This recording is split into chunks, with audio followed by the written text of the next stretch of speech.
ورحمۃ اللہ وبرکاتہ.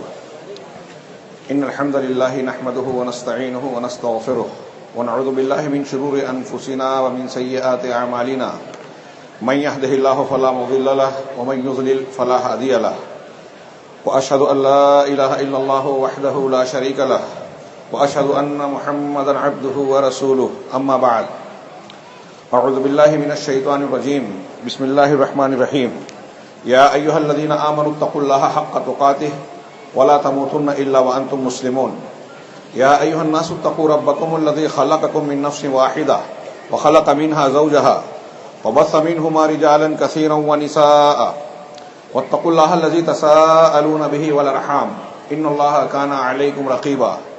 يا ايها الذين امنوا اتقوا الله وقولوا قولا سديدا يصلح لكم اعمالكم ويغفر لكم ذنوبكم ومن يطع الله ورسوله فقد فاز فوزا عظيما. قال الله تبارك وتعالى في كلامه المجيد اعوذ بالله من الشيطان الرجيم بسم الله الرحمن الرحيم. يا ايها الذين امنوا كونوا قوامين بالقسط شهداء لله ولو على انفسكم او الاقربين او الوالدين او الاقربين ان يكن غنيا او فقيرا فالله اولى بهما. وقال تعالى وَلَقَدْ أَرْسَلْنَا رُسُلَنَا بِالْبَيِّنَاتِ وَأَنزَلْنَا مَعَهُمُ الْكِتَابَ وَالْمِيزَانَ لِيَقُومَ النَّاسُ بِالْقِسْطِ. محترم امیر جمعیت اہل حدیث ممبئی عظمیٰ شیخ عبدالسلام صاحب سلفی حفظہ اللہ، صدر کانفرنس اور صدر جماعت المسلمین جناب احمد قمر الدین پینکر صاحب، قابل احترام بزرگ عالم دین بقیت السلف شیخ ظفر الحسن مدنی حفظہ اللہ، محترم محمد رحمانی صاحب حفظہ اللہ، دیگر علماء کرام، ذمہ داران، بزرگوں، بھائیوں، اسلامی ماؤں اور بہنوں، آج کی یہ کانفرنس کا مرکزی عنوان ہے احترام انسانیت کانفرنس. اللہ تبارک و تعالیٰ نے تمام انسانوں کو دنیا کی تمام مخلوقات میں عزت و احترام سے نوازا. وَلَقَدْ كَرَّمْنَا بَنِي آدم. اس احترام کی بقا قیام کے لیے ایک بنیادی اور اساسی عنصر ہے عدل، جس کے لیے مترادف کے طور پر اردو اور عربی زبان میں ایک لفظ استعمال ہوتا ہے انصاف، اور عربی میں قسط بھی اس کے لیے استعمال کیا جاتا ہے. عدل اور انصاف کے قیام کے بغیر کوئی سماج اور معاشرہ سعادت مند نہیں ہو سکتا، کوئی سماج اور معاشرہ مہذب نہیں کہلا سکتا، کسی سماج اور معاشرے میں امن و امان کو قیام حاصل نہیں ہو سکتا. جہاں عدل کی ضد ظلم اور جور کا دورہ ہوگا، وہاں بے چینی ہوگی، گھبراہٹ ہوگی، بدامنی ہوگی، دہشت گردی ہوگی اور سارے فتنے اور خرابیاں پیدا ہوگی. کوئی سماج انسانی ہو، انسانی سماج کوئی بھی ہو، کہیں بھی ہو، جب تک قیام عدل کا بنیادی عنصر نہ ہو وہ ترقی کی راہ پر گامزن نہیں ہو سکتا، تہذیب و تمدن کے اعلیٰ مراتب کو نہیں پہنچ سکتا. یہ عدل کہتے کسے ہیں؟ اہل علم نے اس کی مختلف تعریف کی. بڑی مشہور تعریف یہ ہے: اعطاء کل ذی حق حقہ بدون تعد او زیادہ، بدون نقص او تعد، کہ ہر حقدار کو اس کا حق دینا بغیر کسی کمی کے اور بغیر کسی زیادتی یا حد سے تجاوز کے. دوسرا اسی کو ان الفاظ میں تعبیر کیا: الانصاف فی معاملۃ الناس، الانصاف فی معاملۃ الناس بغیر افراط ولا تفریط. لوگوں کے معاملے میں انصاف کرنا کسی افراط اور تفریط، کمی اور زیادتی کے بغیر. کچھ لوگوں نے یہ تعریف کی کہ المعاملۃ بالحق الموافق للشرع، حق کے ساتھ معاملہ کرنا جو شریعت کے موافق ہو، ایسا حق جو شریعت کے موافق ہو.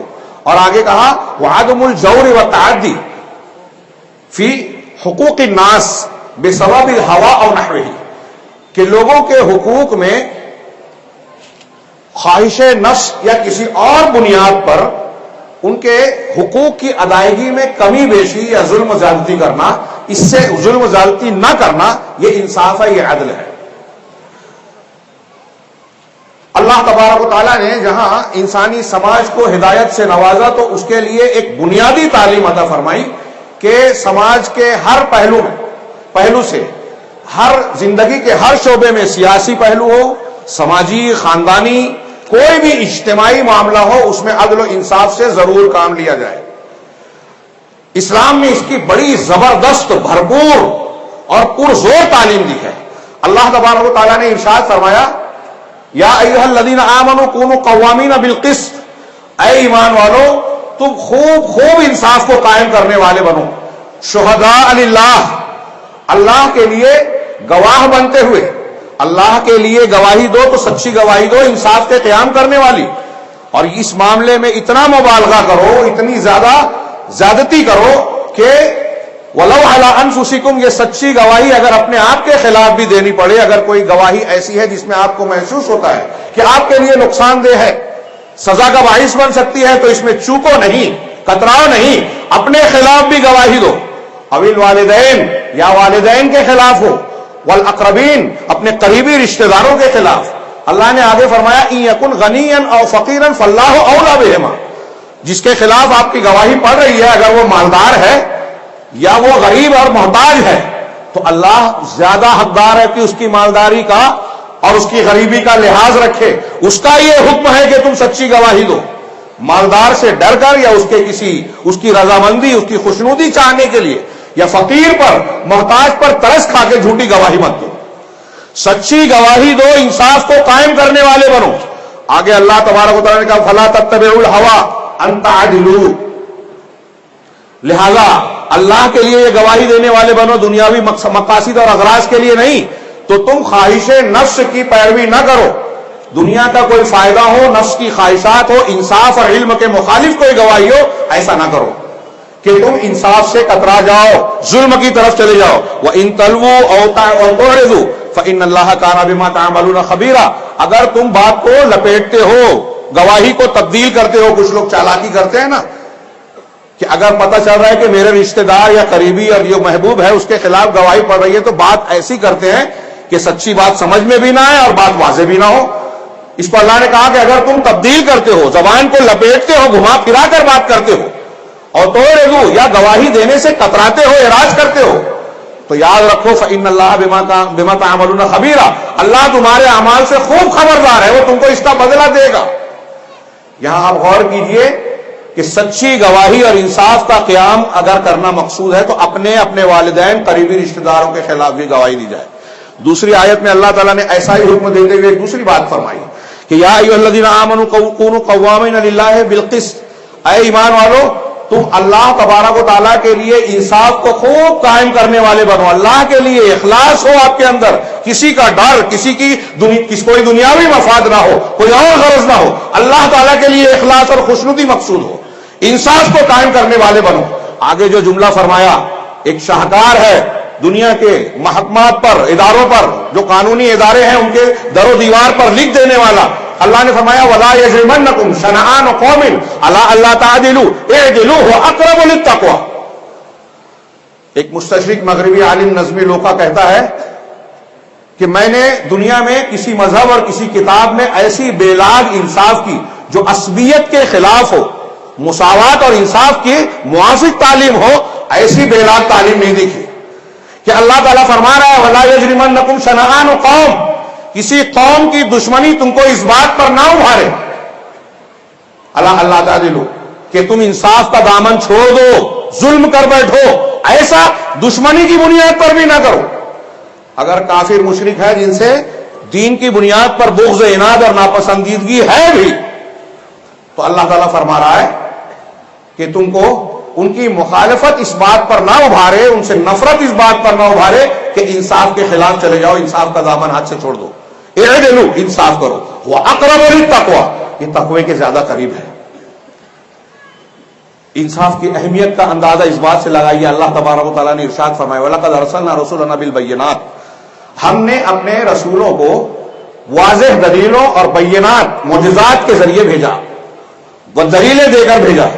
وَأَنزَلْنَا مَعَهُمُ الْكِتَابَ وَالْمِيزَانَ، ان کے ساتھ الکتاب، المیزان یعنی ترازو اتارا جس سے حق و باطل کے درمیان تمیز ہو. یہ قرآن کا، یہ کتابوں کا نزول، نبیوں کی بعثت اور بھیجنا، اس کا مقصد اللہ نے بتایا سورہ حدید کی اس آیت میں، لِيَقُومَ النَّاسُ بِالْقِسْطِ، تاکہ لوگ انصاف کو قائم کرنے والے بن جائیں. اللہ ابن قیم رحمہ اللہ فرماتے ہیں اس آیت کی تشریح کرتے ہوئے کہ اللہ تبارک و تعالیٰ نے اس آیت میں یہ بتایا ہے کہ رسولوں کی بعثت کا، کتابوں اور شریعتوں کے اتارنے کا مقصد یہ ہے، بنیادی مقاصد میں سے ایک بنیادی مقصد، کہ انصاف قائم ہو.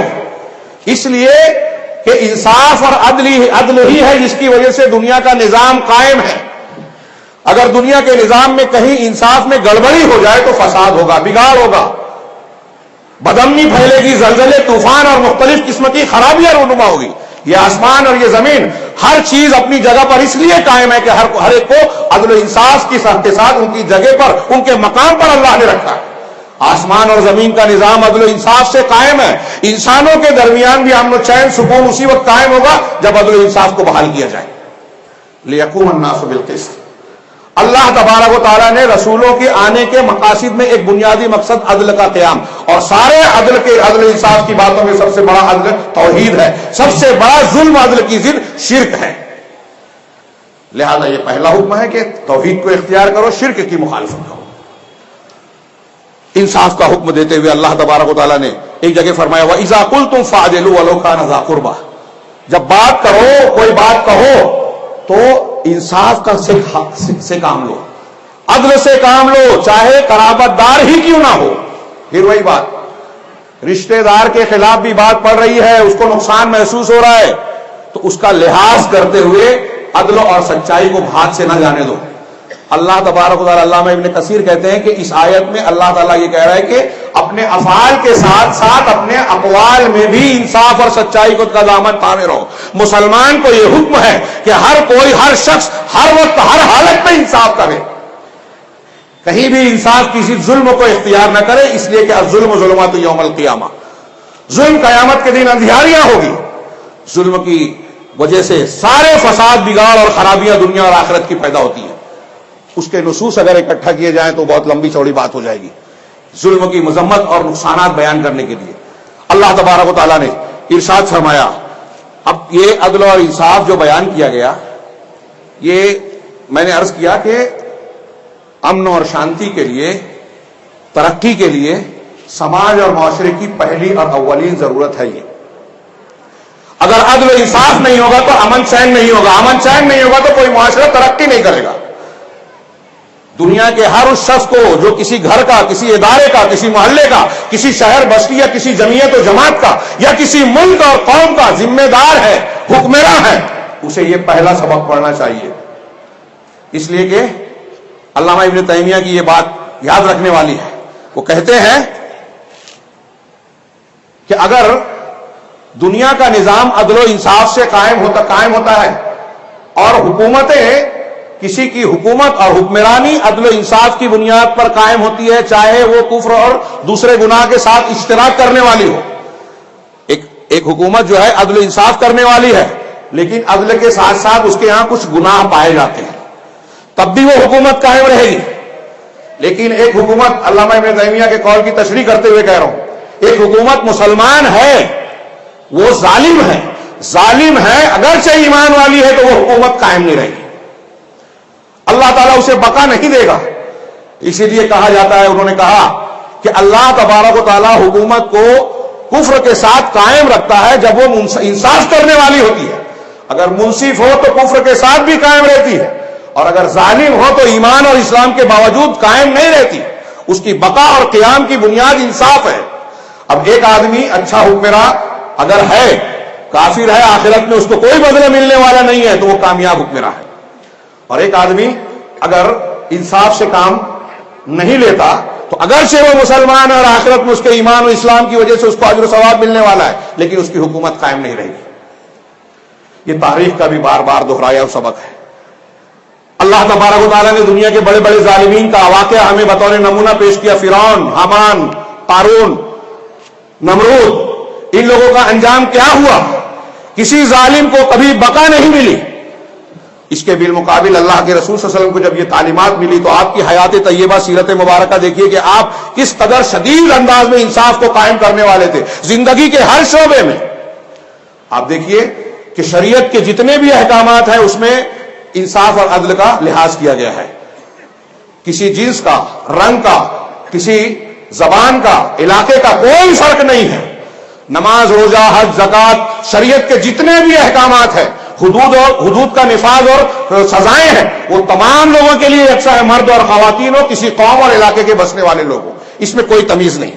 یہ انصاف عدل اور مساوات قریب قریب ہے. مساوات کی تعریف کرتے ہیں کہ جنس، رنگ یا کسی اور بنیاد پر جو انسان کی اپنی کمائی ہوئی صلاحیت نہیں ہے، قدرتی طور سے ہے، ایک آدمی گورا ہے، ایک آدمی کالا ہے، ایک آدمی ہندوستانی ہے، ایک عربی ہے، ایک فلاں اور فلاں کا جگہ کا رہنے والا ہے، کسی نسل اور طبقے کا رہنے والا ہے، اس بنیاد پر اس کے حقوق اور واجبات کے سلسلے میں تفریق نہ کی جائے، بھید بھاؤ نہ کیا جائے، کوئی عصبیت نہ کی جائے.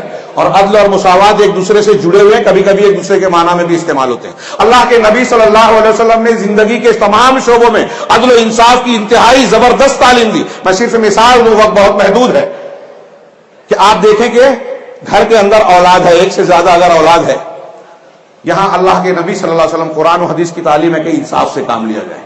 آپ وصیت کر رہے ہیں تو بیٹوں کے درمیان وصیت میں کمی زیادتی کر دی تو اللہ نے رسول اللہ صلی اللہ علیہ وسلم نے جہنم کی وعید سنائی. ان کے درمیان تحفے تحائف میں ہبہ میں بھی انصاف کیا جائے.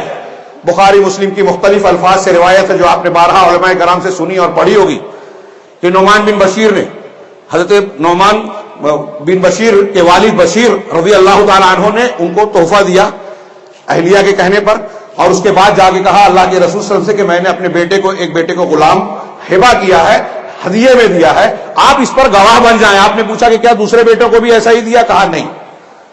کلا فلا تشہدنی، آپ نے کہا مجھے گواہ نہ بناؤ، فإنی لا أشهد علی الجور، میں ظلم پر گواہی نہیں دے سکتا، گواہ نہیں بن سکتا.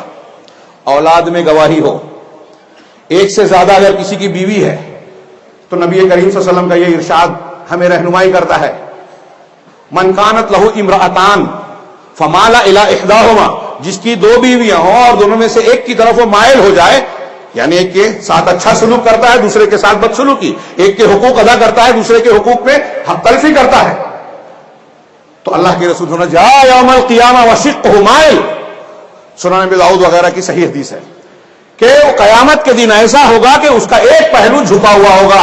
یہ لوگوں کے سامنے اعلان ہوگا کہ یہ ظالم آدمی تھا. اللہ تبارک و تعالیٰ نے دوسری تیسری چوتھی شادی کرنے کے لیے شرط یہ رکھی کہ تمہارے لیے جائز تو ہے فانکحوا ما طاب لکم من النساء مثنی وثلاث ورباع فان خفتم الا تعدلوا، اگر یہ خوف اور اندیشہ ہے کہ انصاف نہیں کر سکو گے، انصاف نہیں کر سکو گے، یہ اندیشہ ہے، تو فواحدہ، تو ایک ہی سے کرو. انصاف نہ کرنے کا اندیشہ ہے تو ایک سے زیادہ کی اجازت ختم ایسے آدمی کے لیے. اگر دو مسلمانوں میں جھگڑا ہو جائے، انما المؤمنون اخوہ فاصلحوا بین اخویکم فإن بغت احداہما علی الاخری فقاتلوا التي تبغي حتى تفیء الی امر اللہ. آخری جملہ جو میرا محل استشہاد ہے، فإن فاءت فاصلحوا بینہما بالعدل وَأَقْسِطُوا إِنَّ اللَّهَ يُحِبُّ الْمُقْسِطِينَ. دو مسلمان گروہوں میں جھگڑا ہو جائے تو اصلاح کر دو. ایک اگر بغاوت پر آمادہ ہے تو اس سے جنگ کرو، اصلاح کرنے کے لیے، ملانے کے لیے. ہمارے یہاں اس پر کوئی عمل کرنے کے لیے تیار نہیں ہے. دوسروں کے پھٹے میں کیوں ہاتھ پیر ڈالے، یہ کہتے ہیں. ان کے درمیان ملانے کے لیے جنگ کرو اس سے، باغی گروہ سے. اب اگر وہ تیار ہو جاتی ہے، واپس لوٹتی ہے، اللہ کے حکم کو ماننے کے لیے تیار ہے، تو فقاتلوا التی کیف ان فاءت، کیا اگر وہ واپس لوٹتی ہے تو دونوں کے فاصلحوا بالعدل بینہما بالعدل، ان دونوں کے درمیان انصاف کے ساتھ فیصلہ کرو. ہمارے یہاں پنچایتوں میں لوگ بیٹھتے ہیں تو کہتے ہیں کہ قرآن حدیث یا حق حقوق ہم نہیں جانتے، مل لو، سمجھوتا کر لو، مانڈولی کر لو، ہمارے یہاں کی زبان میں کہا جاتا ہے. یہ انصاف نہیں ہے، یہ فیصلہ نہیں ہے. نبی کریم صلی اللہ علیہ وسلم کا وہ ارشاد یاد رکھنا چاہیے ایسے قاضیوں کو، پنچوں کو. دو لوگوں کے، دو جھگڑا کرنے والوں کے درمیان، میاں بیوی ہو، بھائی بھائی ہو، باپ بیٹے کے درمیان ہم کبھی بھی فیصلہ کر رہے ہیں، ہم پنچ ہو گئے، قاضی ہو گئے. اللہ نے فرمایا، اللہ کے رسول نے فرمایا القضاۃ ثلاثہ، قاضی تین طرح کے ہیں. واحد فی الجنہ و اثنان فی النار، دو ایک جنت میں ہیں اور دو جہنم میں جائیں گے. فاما الذی فی الجنہ فهو الذی عرف الحق وقضى به، جنتی وہ ہوگا قاضی جو حق کو جانتا ہے اور اسی کے مطابق انصاف کے مطابق فیصلہ کرتا ہے، شریعت کے مطابق جس کا جو حق ہے وہ دیتا ہے، یہ جنتی قاضی ہے. دو آدمیوں میں آپ نے فیصلہ کرنے کے لیے آپ کھڑے ہوئے گھر میں بیٹھ کر تو آپ قاضی ہو گئے. ضروری نہیں ہے کہ آپ عدالت میں بیٹھ کر جج کی کرسی پر بیٹھیں، آپ قاضی ہو گئے. تو جو حق کو جانتا ہے اس کا اور پھر کہا کہ جو حق کو نہیں جانتا، جو حق کو جانتا ہے اور اس کے خلاف ظلم کے طور پر فیصلہ کرتا ہے وہ جہنمی ہے، اور جو بغیر جانے ہوئے جہالت کی بنیاد پر فیصلہ کرتا ہے وہ بھی جہنمی. سنن کی روایت ہے، یہ صحیح کہا علامہ البانی رحمہ اللہ نے. غور کیجئے کہ اللہ کے رسول صلی اللہ علیہ وسلم اور یہ شریعت اسلامیہ کی تعلیم، اسلام کا نظام عدل میرا عنوان ہے. یہ نظام عدل آپ دیکھ رہے ہیں کہ بچوں کے درمیان، عورتوں کے درمیان، دو جھگڑا کرنے والے مسلمانوں کے درمیان حقوق اور واجبات کے سلسلے میں جو لوگ برابر ہیں ان کا برابر حق اور ان کو جو دینا ضروری ہے وہ دیا جائے. اس طرح کی تعلیمات قرآن میں اور حدیث میں بکھری پڑی ہے. اس کی تفصیلات کے لیے ایک لمبا وقت چاہیے. میں نے عرض کیا اس کی ضد ظلم ہے. اب سیاسی اعتبار سے بھی دیکھیں، اللہ کے نبی صلی اللہ علیہ وسلم ایک حدیث اور پیش کر دوں، بخاری مسلم کی حدیث ہے، ما من عبد یسترعیہ اللہ رعیۃ وهو یموت یوم یموت وهو غاش لرعیتہ، کہ کوئی بھی گلا بندہ جس کو اللہ تبارک و تعالیٰ نے کسی قوم کا یا کچھ لوگوں کا ذمہ دار بنایا، حاکم بنایا. اب یہ وزیر اعظم کی کرسی پہ بیٹھے ہوئے لوگ ہوں یا ہمارے ہاں کسی چھوٹے عہدے پر بیٹھے ہوئے جن کے تحت کوئی احتساب اس میں آ گیا، جس کو اللہ نے ذمہ دار بنایا رعیت کا، رعایا کا، وہ ہوا غاش، وہ کسی بھی دن مرے اس حال میں کہ وہ اپنی رعیت کے ساتھ دھوکہ اور ظلم کرنے والا ہے، الا حرم اللہ علیہ الجنہ، تو ایسی صورت میں اللہ نے اس پر جنت کو حرام قرار دے دی. جتنے بھی ائمہ شور ہیں، ظلم کرنے والے ذمہ داران اور حکمران، سب کے لیے یہ وعید ہے. مسلمان ہو کے کافر ہو، وہ مانے یا نہ مانے. اس کے بالخلاف امام عادل کو سب سے پہلے ذکر کیا اللہ کے رسول صلی اللہ علیہ وسلم نے، 7 خوش نصیب لوگوں میں جو لوگوں کے درمیان جو اس وقت اللہ کے عرش کا سایہ پائیں گے جب اس کے سوا کوئی سایہ نہیں ہوگا میدان محشر میں. اللہ کے نبی صلی اللہ علیہ وسلم نے فرمایا کہ ان المقسطین عند اللہ علی منابر من نور عن یمین اللہ عز وجل، کہ لوگوں کے درمیان انصاف کرنے والے قیامت کے دن نور اور روشنی کے ممبروں پر ہوں گے، اللہ تعالیٰ اللہ عز و جل کے داہنی طرف. تھوڑی دیر کے لیے سوچئے، دنیا میں کوئی بہت بڑا عہدے والا بادشاہ ہو، صدر جمہوریہ، وزیر اعظم، وہاں عزت اور اعزاز کے ساتھ اسٹیج پر آپ کو اس کی قربت میں، اس کے دربار میں بٹھایا جائے تو یہ لوگ سمجھتے ہیں ہمارے لیے بڑے اعزاز کی بات ہے. کیا مقام اور سعادت کی بات ہوگی اس شخص کی جو اللہ تبارک و تعالی رحمان کے دائنی جانب، ان یمین الرحمان وکلتا یدہ یمین، اور اللہ کے دونوں ہاتھ یمین دائنے ہیں. کہا کہ اللہ کے رحمان کے دائنے جانب نور کے، روشنی کے ممبر پر ہوں گے، لوگوں کو دکھایا جائے گا کہ یہ انصاف کرنے والا ہے. اور کون ہے یہ انصاف کرنے والے؟ الذین یعدلون فی حکمہم واہلیہم وما ولوا، جو لوگ اپنے فیصلے میں اپنی رعایا اور عوام کے اندر انصاف کرتے ہیں، اپنے گھر والوں کے اندر انصاف کرتے ہیں، اور جو ان کو ذمہ داری دی گئی ہے اس سلسلے میں انصاف کرتے ہیں. اس سلسلے میں اللہ کے نبی صلی اللہ علیہ وسلم نے کتنا بیلاگ حکم سنایا. جب آپ کے پاس آ کر سفارش کی گئی کہ فاطمہ مخزومیہ نے چوری کی، شریف خاندان کی ہے، اس کو چھوڑ دیا جائے، چھوٹی موٹی سزا دی جائے، بخاری کی مشہور حدیث ہے، تو آپ نے کیا کہا تھا کہ اللہ کے حد کے سلسلے میں تم سفارش کر رہے ہو. اس سے پہلے تم سے پہلے کے لوگ اسی لیے ہلاک ہوئے کہ جب کوئی باعزت اور شریف خاندان کا آدمی گناہ کرتا تو اس کے ساتھ نرمی برتتے، اور جب کوئی کمزور قسم کا ہلکا پھلکا گیا گزرا آدمی اگر کوئی غلطی کرتا تو اس کے ساتھ اس کو سزا دیتے. اللہ کے رسول نے کہا اے اللہ لو سرقت فاطمہ بنت محمد لقطعت یدہا، اللہ کی قسم اگر فاطمہ بنت محمد یعنی میری بیٹی اس نے بھی چوری کی ہوتی تو میں اس کا بھی ہاتھ کاٹ دیتا. یہاں انصاف بے لاگ ہے.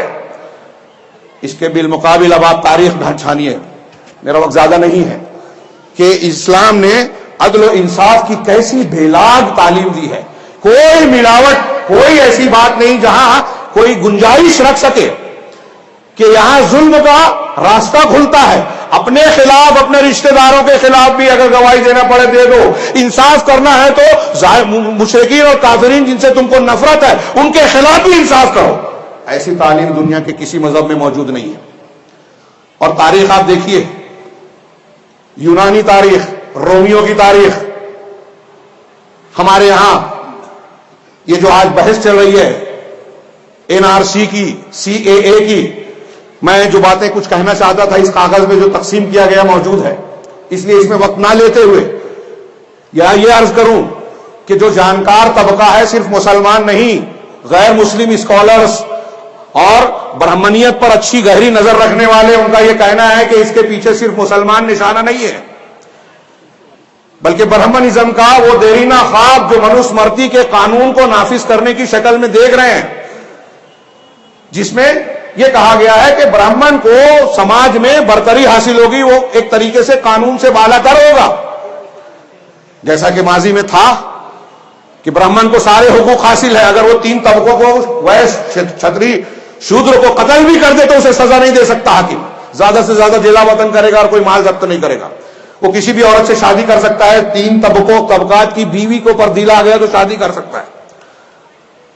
منوسمرتی کے ایسے ظالمانہ قوانین جس میں نچلے طبقے کو ملک اور قوم کے تو کیا انسانی عزت اور شرافت کے حقوق سے بھی محروم کیا گیا. ایک برہمن صرف اس لیے باعزت ہوگا کہ وہ برہمن ہے. منوسمرتی کی کتاب موجود ہے، آپ دیکھ سکتے ہیں، نیٹ پر ترجمہ بھی اس کا موجود ہے. اور اس کے ایسے ایسے قوانین ہیں کہ آج مہذب دنیا میں اسے وہ بیان بھی نہیں کر، اس لیے چور راستوں سے آ رہے ہیں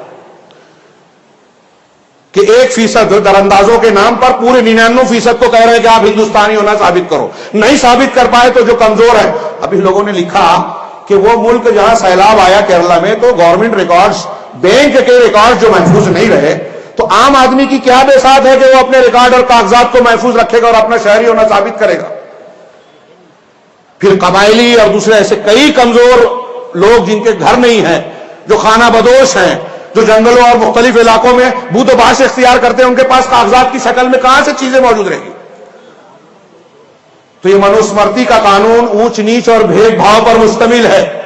کالے اور گورے کی تمیز یورپ کی دنیا میں انقلاب فرانس سے پہلے جو ہے یورپ کی دنیا بھی مساوات سے ناآشنا تھی. انسانی حقوق کی انتہائی دھجیاں بکھیری جاتی تھی.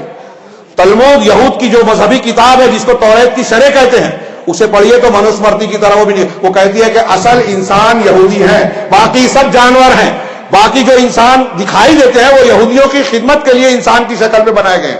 یہ شیطان کی مٹی سے پیدا ہوئے ہیں، جبکہ یہودی جو ہے وہ اللہ کے عنصر سے پیدا ہوئے ہیں اور یہ یہودیوں کی خدمت کے لیے پیدا کیے گئے. ان کے گھر جانوروں کے باڑے کی مانند ہیں. ایسی اور تفصیلات. یہودی سے سود نہیں لے سکتا یا بہت کم دوسروں سے سود لے سکتا ہے. غیر یہودی سے جس طرح بھی وہ اپنے مفاد کو حاصل کرنا چاہتا ہے، دھوکہ دے کے، قتل کر کے، مار کے، یہ اس کے لیے جائز ہے. غیر یہودی سے محبت کرنا، فائدہ پہنچانا یہودی تہذیب تلمودی تعلیم میں حرام ہے. میں ببانگے تو حل کہتا ہوں کہ ہمارے یہاں جو لوگ ایک جملہ دہراتے ہیں کہ دین اور مذہب دہشت گردی نہیں سکھاتا.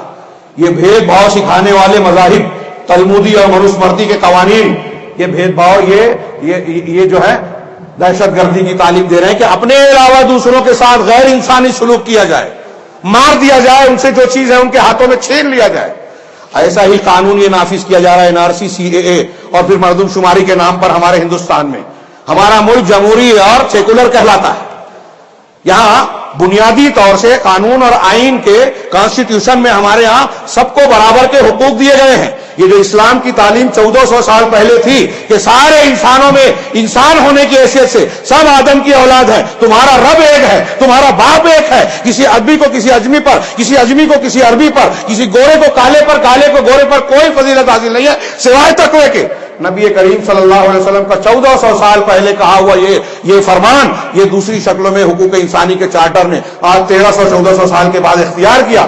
آج مہذب دنیا انصاف اور مساوات کے اس بنیادی ضابطے کو مانتی ہے، اور اسلام کا قانون اور ہندوستان کا آئین اور دستور بھی اسے قبول کرتا ہے۔ اس کو یہاں کے دستور ساز لوگوں نے قبول کیا کہ دنیا کا مہذب قاعدہ اگر بنانا ہے، ہندوستان کی گنگا جمنی تہذیب کو بقا دینا ہے، یہاں ترقی کی راہوں کو، امن اور شانتی کو بحال رکھنا ہے، تو ہر ایک کو قانون کے اعتبار سے بغیر ان کی مذہب، بغیر فرقہ، علاقہ، رنگ اور زبان کی تفریق اور عصبیت کے ان کو پورا حق برابری کا دیا جانا چاہیے۔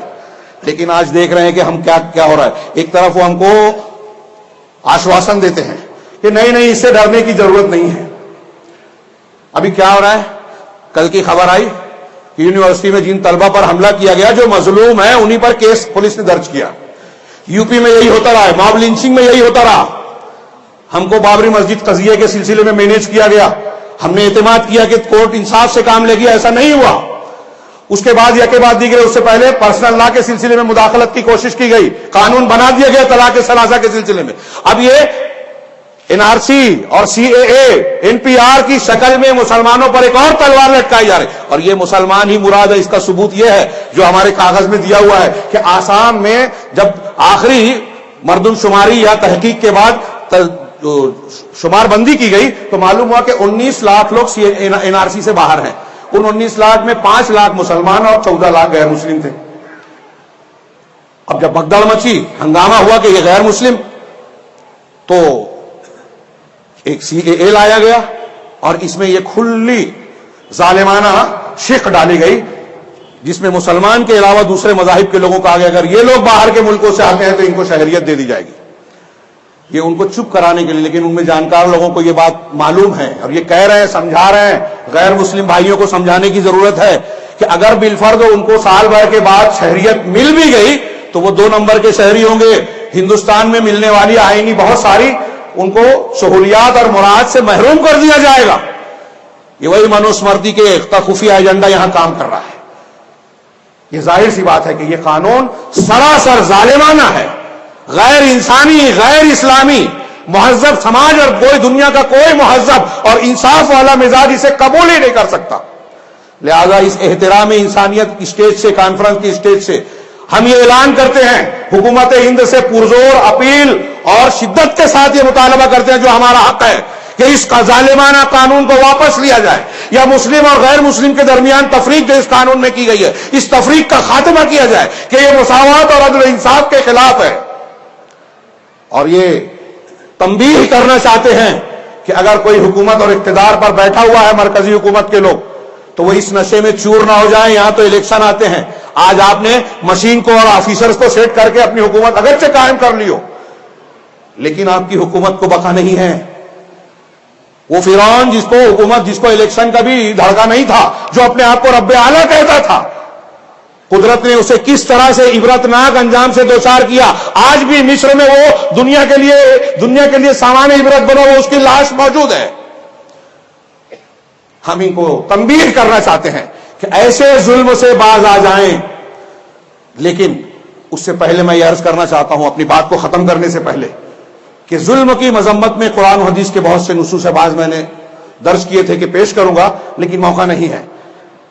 ظلم قیامت کے دن اندھیارا ہے۔ اللہ کے رسول نے فرمایا کہ اپنے بھائی کی مدد کرو، ظالم ہو یا مظلوم۔ پوچھا ظالم کی کیسے مدد کریں؟ مظلوم کی مدد تو سمجھ میں آتی ہے کہ اس کی مدد کر دینا ہے، اس کی کچھ دلداری کر دینی ہے، اس کو کچھ حقوق دلا دینے ہیں۔ ظالم کی مدد کرا، ظالم کو ظلم سے روکو، یہ ہمارے نبی کا حکم ہے اور قرآن کا حکم ہے۔ ہم اس ظالم حکومت کو ظلم سے روکنے کے لیے یہ مطالبہ کر رہے ہیں، اور جو کر سکتے ہیں کریں گے انشاءاللہ۔ ظالم کو ظلم سے روکنا ہمارا دینی فریضہ اور رسول کا حکم ہے۔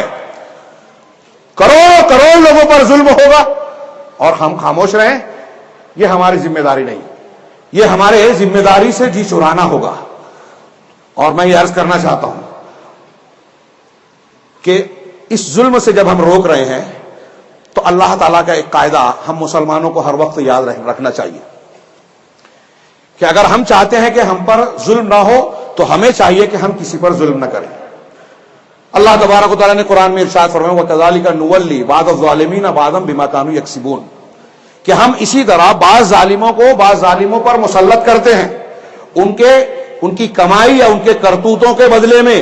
آپ کے اور ہمارے کرتوت کے بدلے میں اگر ہم نے ظلم کیا ہے تو اللہ تعالیٰ کہہ رہا ہے کہ ہم تمہارے اوپر تم سے بڑا ظالم مقرر کر دیں گے. اس کی تفسیر اٹھا کے دیکھیے مختلف مفسرین کی. اب ہمارے یہاں آپ دیکھیے مسلم سماج میں اگر کسی شہر میں کوئی برادری زیادہ ہے ایک کم ہے تو زیادتی اکثریت والے اقلیت پر. ہمارے یہاں مسلک ہے، ایک علاقے میں ایک مسلک کے لوگ زیادہ ہیں دوسرے مسلک کے لوگ کم ہیں، تو مذہبی اعتبار سے یہاں تک ہوتا ہے کہ مسجدیں توڑ دی جاتی ہیں. آج ہو رہا ہے کہ نہیں ہو رہی ہے؟ یہ زندہ حقیقت ہے. ہمارے اندر کی بیماریاں جو ہیں، جس نے اللہ کی رحمت کو ہم سے دور اور اللہ کے عذاب اور آفات و مصیبتوں کو ہم سے قریب کر دیا ہے. ہر مصیبت مسلمانوں کا راستہ پوچھے ہوئے ہے. اس کی وجہ ہمارے ظلم اور ہمارے گناہ ہیں. ہم پر جو ظلم کر رہا ہے اس کو بھگتنا ہوگا، اس کا خمیازہ یہ طے بات ہے. لیکن ہمارے یہ حالات کیا ہے جب ہمارا ایمان ہے کہ ایک پتا بھی اللہ کی مشیت کے بغیر نہیں ہلتا. ظاہر الفساد فی البر والبحر بما کسبت ایدی الناس، یہ قرآن کا اعلان ہے. لوگوں کے اپنے کرتوتوں کی وجہ سے یہ فساد بگاڑ پیدا ہوتا ہے خشکی اور تری میں.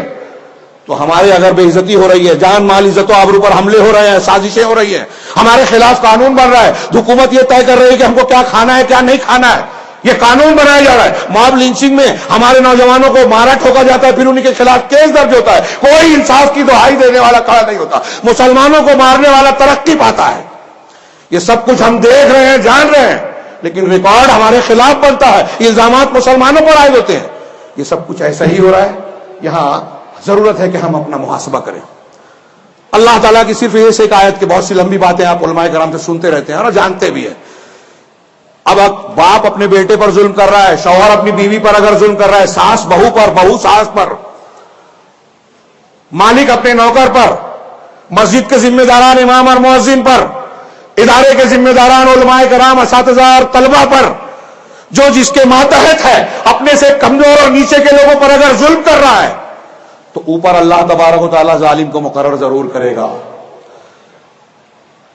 جو حق علامہ عبد الرحمن بن ناصر سعدی کہتا ہے کہ یہ جو چھوٹا ظالم اپنے مظلومین سے جو حق چھینتا ہے، اللہ تعالیٰ ایسے ظالم کو مسلط کرتا ہے جو اس سے زیادہ اس کا حق چھینتا ہے. آج ہماری شہریت اور ہماری بقا اس ملک میں سوالیہ نشان پر لگا ہوا ہے کہ ہم یہاں رہیں گے کہ نہیں رہیں گے، یا ڈیٹینشن کیمپ میں جائیں گے، جس کی صورتحال اور تفصیلات جو بیان کی جا رہی ہے انتہائی تشویشناک اور خوفناک ہے. ہماری اگلی نسلوں کی حفاظت اگر ہم چاہتے ہیں تو اس کے لیے مضبوط قلعہ ہے عدل و انصاف. ہم آپس میں جہاں ہم انصاف قائم کر سکتے ہیں، یہ NRC یا اس قسم کے جو مصیبتیں نا، اس سے بچنے کا ایک طریقہ یہ بھی ہے، اس کا تعلق ہمیں سمجھ میں نہیں آتا کہ ہم اپنے اعمال کو درست کریں، اپنے گھروں میں اصلاح کریں، دینی اسلامی تربیت کریں، اللہ تبارک و تعالیٰ کے اپنے آپ کو حوالے کریں، اس کے قوانین کے حوالے کریں. اللہ کی برکت آئے گی. میں نے اس جمعہ کو خطبہ دیا کہ حضرت موسیٰ علیہ السلام اور ان کی قوم پر جو مصیبتوں اور مظالم کی کہ پہاڑ ٹوٹے، اللہ تعالیٰ نے ان کو کیا کہا کہ اگر اللہ پر ایمان رکھتے ہو، موسیٰ علیہ السلام نے کہا تو اللہ پر ہی توکل اور بھروسہ کرو. اب یہ بات میں کہتا ہوں تو لوگوں کو لگتا ہے کہ NRC اور ہماری مصیبتوں سے اللہ پر توکل کرنے کا کیا تعلق ہے. اللہ پر توکل، اللہ سے تقوی، اللہ پر ایمان، یہ ہماری زندگی کا سب سے اہم عنصر اور بنیاد ہے، اللہ کی رحمت کی اصل جڑ اور ذریعہ ہے. اگر یہ چیز موجود ہے تو دنیا کی کسی طاقت سے ڈرنے کی ضرورت نہیں ہے، کسی قانون سے خوف کھانے کی ضرورت نہیں ہے. ڈرنا ہے تو شرک سے ڈرو جو آج ہمارے یہاں پایا جاتا ہے، ڈرنا ہے تو بدعات اور خرافات سے ڈرو جو ہمارے یہاں پائی جاتی ہے، یہ شریعت اللہ اور رسول کے ساتھ ظلم ہے. ڈرنا ہے تو ان گناہوں سے ڈرو جو ہم اپنے سے کمزور لوگوں پر کر رہے ہیں، مالی ظلم کر رہے ہیں، سماجی ظلم کر رہے ہیں، اونچ نیچ کو ہم نے اختیار کر رکھا ہے. ایک شخص میرا بیٹا ہے اس لیے اس کے ساتھ الگ معاملہ، دوسروں کا بیٹا ہے اس کے ساتھ الگ معاملہ، ادارے میں، اجتماعی ڈھانچوں میں، ہر جگہ ہم دیکھ رہے ہیں. جب ہم اپنے اداروں میں یہ کر رہے ہیں تو پھر یہ بات NRC میں لکھی گئی ہے تو ہم کو کیوں اعتراض ہے کہ دوسرے لوگ آئیں گے تو شہریت دیں گے، مسلمان آئیں گے تو ان کو نہیں ملے گی؟ کیوں اعتراض کر رہے ہیں؟ ہم بھی تو اپنا دیکھتے ہیں. یا اپنا دیکھنا بند کر دیں، ہمارے اوپر سے ظلم کے بادل چھٹ جائیں گے. اللہ تبارک و تعالیٰ سے دعا ہے کہ وہ ہمیں عدل و انصاف کے تقاضوں کی تکمیل کرنے والا اور اس کا سچا سپاہی بنائے. احترام انسانیت کے اس کانفرنس سے ہم موجودہ دور کے تمام حکمرانوں، ذمہ داروں اور اپنے سماج اور معاشرے کے ہر ذمہ دار کو یہ پیغام دینا چاہتے ہیں کہ اگر آپ چاہتے ہیں کہ آپ کی انسانیت، عزت بحال رہے، اگر آپ چاہتے ہیں کہ دنیا اور آخرت کی سعادت آپ کو حاصل رہے، تو ضروری ہے کہ آپ انصاف کریں، اصولوں پر چلیں. کوئی مسلک جو طاقتور ہے وہ کمزور مسلک والے پر ظلم نہ کرے. کوئی فرقہ جو دوسرے فرقے سے زیادتی اور اکثریت رکھتا ہے وہ اقلیت پر مظالم نہ ڈھائے. اللہ تبارک و تعالیٰ کی قدرت سے یہ نظام کائنات چلتا ہے. ہاں نظام کائنات اللہ تبارک و تعالیٰ چلاتا ہے. آپ ظلم کر لیں، اقتدار پا جائیں، دولت پا لیں، وسائل حاصل ہو جائیں تو آپ ایسے نہیں ہے کہ آپ پر پھر فتح حاصل نہیں کی جا سکتی، آپ کو زوال نہیں آئے گا. دنیا میں بڑے بڑے فراعنہ پیدا ہوئے، فرعون آئے، ظالمین آئے، لیکن ان کو تاریخ کے گرد و غبار میں کھو گئے. اللہ تبارک تعالیٰ سے دعا ہے کہ ہمیں ہر معاملے میں خیر کی توفیق عطا فرمائے، انصاف کے تقاضوں کو پورا کرنے والا بنائے، ہر قسم کے ظلم سے ہمیں محفوظ رکھے. اقول قولی ھذا واستغفر